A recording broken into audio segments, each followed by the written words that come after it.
नमस्कार, ESPN 9 news आप देख रहे हैं। आपके साथ मैं हूं अक्षय नेपाल।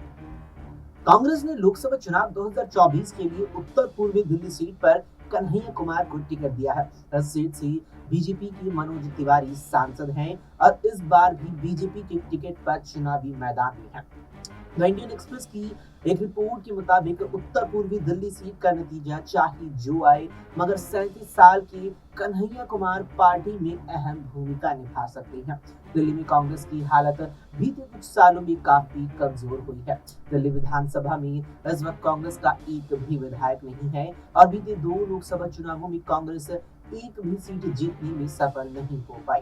उत्तर पूर्वी दिल्ली में साल 2020 में दंगे हुए थे और इस दंगे में सैकड़ों लोग प्रभावित भी हुए थे। कई लोगों की इन दंगों में जान गई थी। इंडियन एक्सप्रेस लिखता है कि कन्हैया कुमार के इस सीट पर चुनाव लड़ने से ध्रुवीकरण बढ़ेगा और इससे बीजेपी को फायदा हो सकता है। पार्टी नेताओं का कहना है कि वो कम्युनिस्ट बनाम सनातन धर्म के नैरेटिव के साथ आगे बढ़ेंगे। कन्हैया कुमार जेएनयू छात्र संघ के अध्यक्ष रह चुके हैं। कांग्रेस नेताओं का कहना है कि कन्हैया कुमार को इस सीट पर उतारने का फैसला पार्टी के लंबे वक्त की रणनीति का हिस्सा है।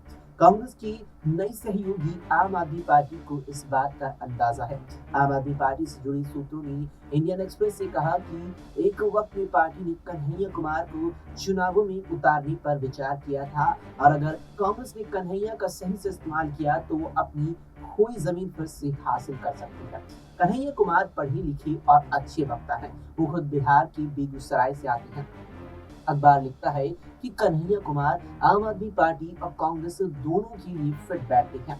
कांग्रेस के एक वरिष्ठ नेता ने कहा कि पार्टी हाईकमान खासतौर पर राहुल गांधी कन्हैया कुमार के भरोसे को नजर से देखते हैं और उम्मीद रखते हैं कि कन्हैया कुमार पार्टी की विचारधारा को संगठन के भीतर और बाहर अच्छे से विस्तार देंगे। कांग्रेस के एक वरिष्ठ नेता ने कहा कि पार्टी उनको बड़ी जिम्मेदारी दे सकती है, खासकर संगठन के स्तर पर। कन्हैया कुमार दूसरी बार लोकसभा के चुनावी मैदान में हैं। 2019 लोकसभा चुनावों में वो बिहार की बेगूसराय सीट पर बीजेपी के गिरिराज सिंह के खिलाफ मैदान में थे। हर चुनाव में कन्हैया कुमार को हार मिली थी, वो भी 4 लाख से ज्यादा मतों के बड़े अंतर से। वो चुनाव कन्हैया कुमार ने सीपीआई की टिकट पर लड़ा था, बाद में वो कांग्रेस में आ गए। अखबार लिखता है कि कन्हैया कुमार का कद पार्टी में बढ़ ही रहा है। फिलहाल कन्हैया कांग्रेस की स्टूडेंट विंग एनएसयूआई के प्रमुख हैं और कांग्रेस वर्किंग कमेटी के सदस्य भी हैं। साथ ही बताते चले कि कन्हैया कुमार ने 2019 के लोकसभा चुनावों में सीपीआई की टिकट पर बिहार की बेगूसराय सीट से चुनाव लड़ा था, जहां उनके सामने मुख्य प्रतिद्वंदी बीजेपी के दिग्गज नेता गिरिराज सिंह थे। लेकिन उन चुनावों में कन्हैया कुमार को बड़ा झटका लगा था और अपने पहले ही लोकसभा चुनाव में वो गिरिराज सिंह के सामने लगभग 4.5 लाख वोटों से हार गए थे।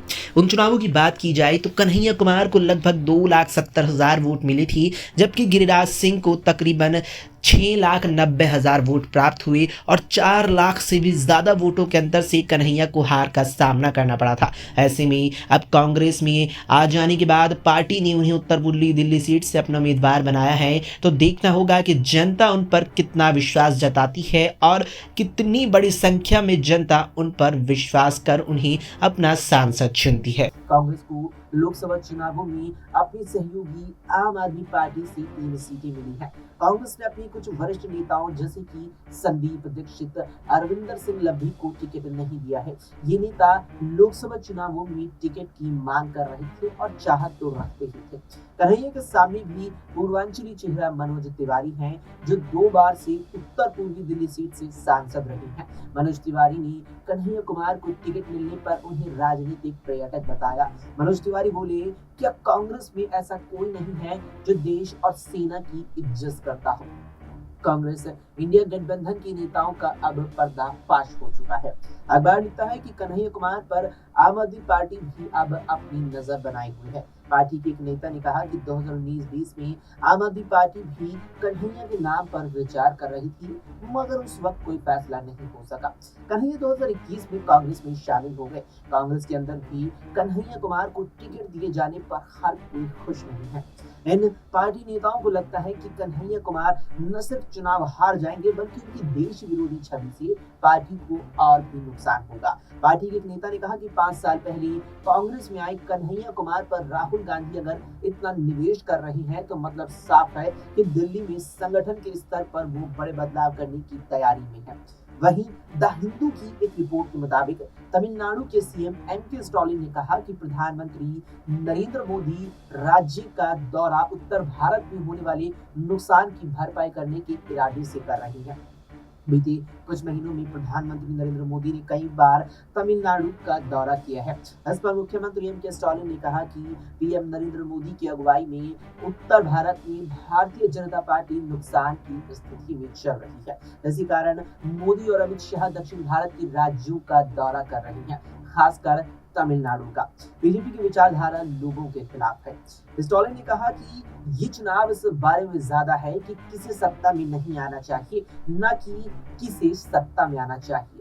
एम.के. स्टालिन ने आरोप लगाया कि प्रधानमंत्री नरेंद्र मोदी ने गुजरात मॉडल और विकास पुरुष का जो नकाब लगाया हुआ है वो अब उतर चुका है और भ्रष्ट मोदी सबके सामने आ गए हैं। लोग नाराज हैं क्योंकि अपने फायदे के लिए उन्होंने पूरे देश को बर्बाद किया है।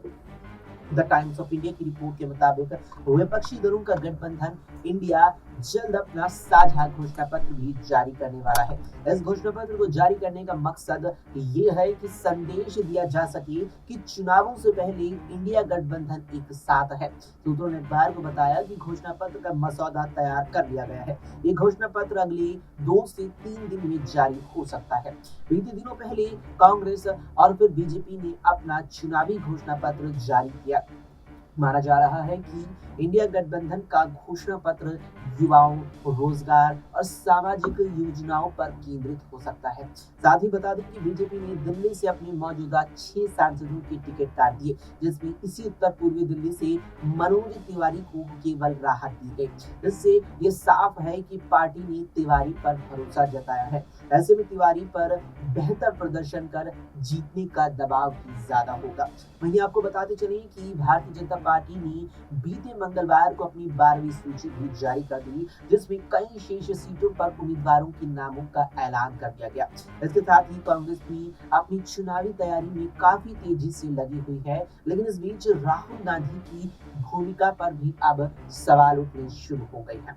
पार्टी ने जिस तरीके से इंडिया गठबंधन में अपनी भूमिका अदा की है, तो कांग्रेस का शीर्ष नेतृत्व उत्तर भारत में चुनावी प्रचार क्यों नहीं कर रहा, और खास तौर पर राहुल गांधी लगातार देश के दक्षिणी राज्य में चुनावी प्रचार कर रहे हैं, लेकिन उन्होंने अभी तक एक भी रैली यूपी, बिहार या हरियाणा में नहीं की। तो ऐसे में कांग्रेस की भूमिका पर सवाल उठ रहे हैं जो लाजमी भी नजर आते हैं।